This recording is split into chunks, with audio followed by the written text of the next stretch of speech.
La respuesta en el aire de si esto de transferir propiedades desde la cárcel, estando todavía preso, es legal, es parte de la negociación, que le pueden decir, mira, te quedas con las propiedades, pero habla todo lo que sabes. Por lo general no sería parte de una negociación. El gobierno no le va a decir transfiere las propiedades. Esto puede ser un fraude adicional de parte del señor Rocha. Depende. A mí me parece que es un intento a fraude, aunque de pronto no sea fraude, sin querer le resulte que no sea fraude. ¿Por qué? Si el gobierno tiene derecho o no a confiscarle propiedades, en un caso como este, en el cual él ha adquirido riquezas y dinero utilizando fraude sobre el gobierno americano, depende de una serie de factores. Entonces, si esos factores, cuando se miren y se analicen, indican que el gobierno sí tiene derecho a confiscarle sus propiedades, entonces esto sería un fraude. Tú no puedes, cuando ya está un acreedor identificable que tiene cierta reclamo sobre tus bienes, tú no puedes entregárselo a otro para que no te los cojan. Eso es un fraude. Y entonces, si eso es lo que él tenía en mente hacer, sería un intento de fraude al gobierno americano. Posiblemente no se lo permita. ¿Cómo se hizo público esto? No porque el gobierno lo dijo, ni... ¿no? Esto se hizo público porque sale en el registro público. ¿Y alguien se dio cuenta? Y alguien se dio cuenta de que en el registro público está la declaración de que ha transferido las propiedades. En el registro de los títulos. Una denuncia que sale a partir de la prensa. Y que aquí correcto, a partir de la prensa de América TV, que es el que saca esta información. Ajá. Entonces, habiendo dicho eso, si el gobierno tiene derecho a quedarse con esa propiedad, transferírsela a su señora para evitarlo es un fraude adicional al gobierno americano. Pero ¿qué sucede? Que muy probablemente o no necesariamente tenga el gobierno el derecho a tomar esa propiedad. Entonces, si el gobierno no tenía derecho a tomar la propiedad, entonces no es fraude traspasárselo a su esposa. Así que eso, no tenemos todos los elementos de juicio para poder saber. Hemos visto casos de empleados del gobierno, del Departamento de Estado, que han estado durante 30 años recibiendo salarios que provienen del impuesto de los contribuyentes y que cuando han sido sancionados, parte de la sanción es que tienen que devolver cada centavo que ganaron. Totalmente, porque nunca estaban trabajando para el gobierno americano. Recibieron un dinero bajo una falsedad, bajo un fraude. No estaban trabajando para el gobierno americano, entonces en estos casos de espionaje se les requiere devolver el dinero que han cobrado por espiar en contra de los Estados Unidos. Estados Unidos las ha estado pagando por espiar en su contra. Él tiene otros posibles acreedores, no solamente el gobierno americano, porque él utilizó esa posición para comprar derechos a personas que... Ahí lo veo como una exclusiva de América TV. Nuestra empresa fue la que destapó este caso, que debería la Fiscalía, por supuesto, hacerle caso. Muchas veces sucede así, ¿no? Que es la prensa la que llama la atención sobre un tema delicado en este sentido. Mira, con el tema del espionaje hay otras consideraciones tremendas, ¿no?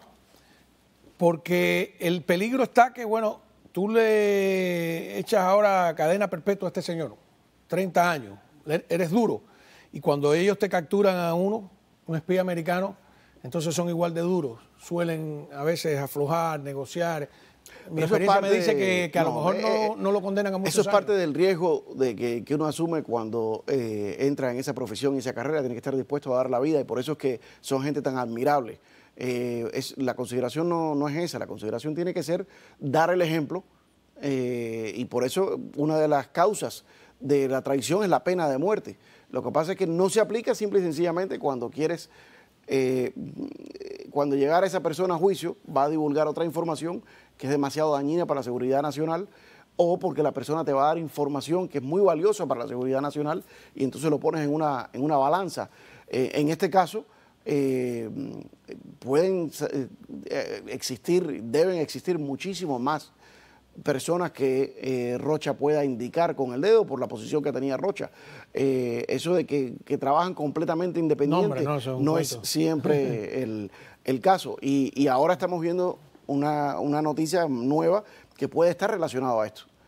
Líderes del Congreso, el presidente del Comité de Inteligencia del Congreso, ha pedido una audiencia y una investigación sobre cómo es que la comunidad de inteligencia o ciertas agencias de la comunidad de inteligencia llegaron a la conclusión que los ataques diplomáticos en Cuba, los ataques sónicos, no fueron causados por un enemigo extranjero, por un Estado, que fueron tal vez incidentes de salud que se lo inventaron la gente.